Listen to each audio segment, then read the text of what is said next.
দক্ষিণ 24 পরগনার সুন্দরবন অঞ্চলের কুলতলি ব্লক। কলকাতা থেকে প্রায় 100 কিলোমিটার দূরে জলা জঙ্গলময় নদীমাতৃক এই এলাকার সামগ্রিক শিক্ষার হাল এখনও অন্ধকারময়। এই নেইয়ের রাজ্যে প্রাথমিক শিক্ষার দ্বীপ নিভৃতে জ্বালিয়ে রেখেছেন 86 বছরের এক বৃদ্ধ, নাম তরুণীচরণ শিকারী।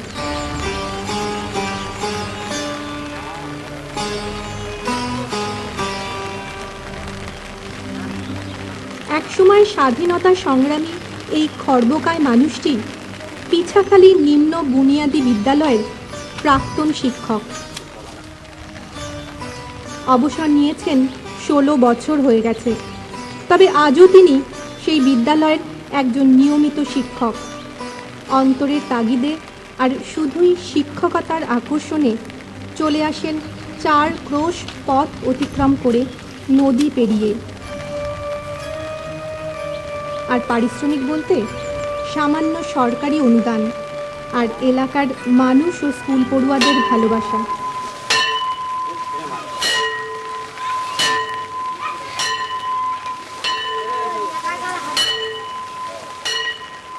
উনি স্কুলে আসে, উনি স্কুলের ওনার একটা রিটায়ার হয়ে যাওয়ার পরেই তবু উনি স্কুলে আসছে। আমার আসার আগে রিটায়ার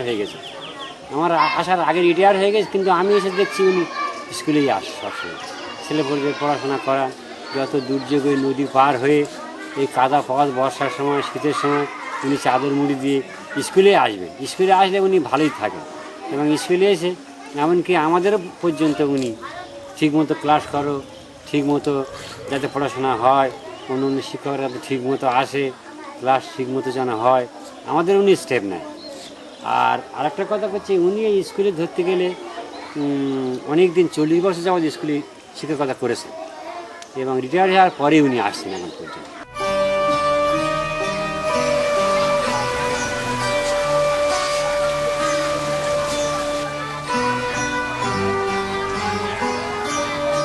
বিদ্যালয়ের পড়ুয়ার সংখ্যা 250-র বেশি।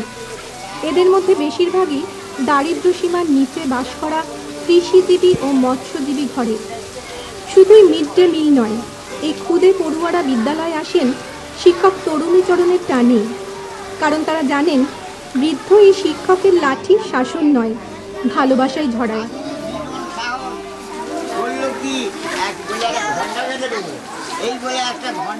48 সালে যখন আমি ট্যাংরাবিটি প্রাথমিক বিদ্যালয়ে শিক্ষকতা করার অধিকার পাই, সেখান থেকে ওই বছর 2-3-এর মধ্যে যখন ডিস্ট্রিক্ট স্কুল বোর্ড 24 পরগনা ওরা জমি যেখানে স্কুল আছে সেই জমিটা স্কুল বোর্ডে দলিল সম্পাদন করতে, ওই যে স্কুলটা আছে এখন, ওই জমিটা ওই জমিদারের সঙ্গে গণ্ডগোল করে পাওয়া যায়।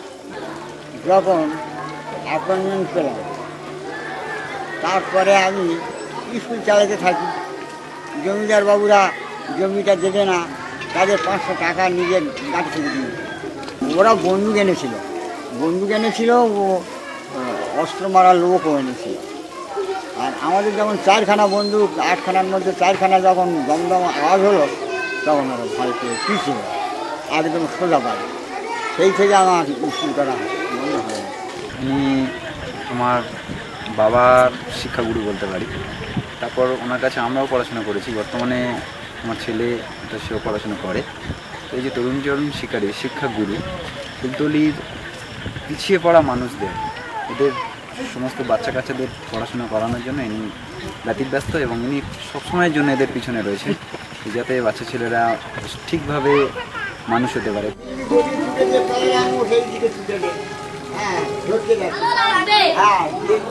শিক্ষায় ব্রতী এই মানুষটি জনগণের কাছে এতটাই সমাদৃত যে এলাকার প্রতিটি মানুষ চান যাতে তিনি জাতীয় শিক্ষকের মর্যাদা পান।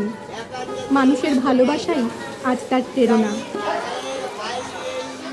এই মনে ইচ্ছা ছিল যে যতদিন পর্যন্ত আমার দেহের ভারসাম্য রক্ষা করতে পারবো, ততদিন পর্যন্ত আমি এই শিক্ষা প্রতিষ্ঠানে শিক্ষানুরাগী হয়ে থাকবো। এবং আমরা আমাদের তরফ থেকে আমরা চাই যে উনি আদর্শ শিক্ষকের একটা মর্যাদা পান।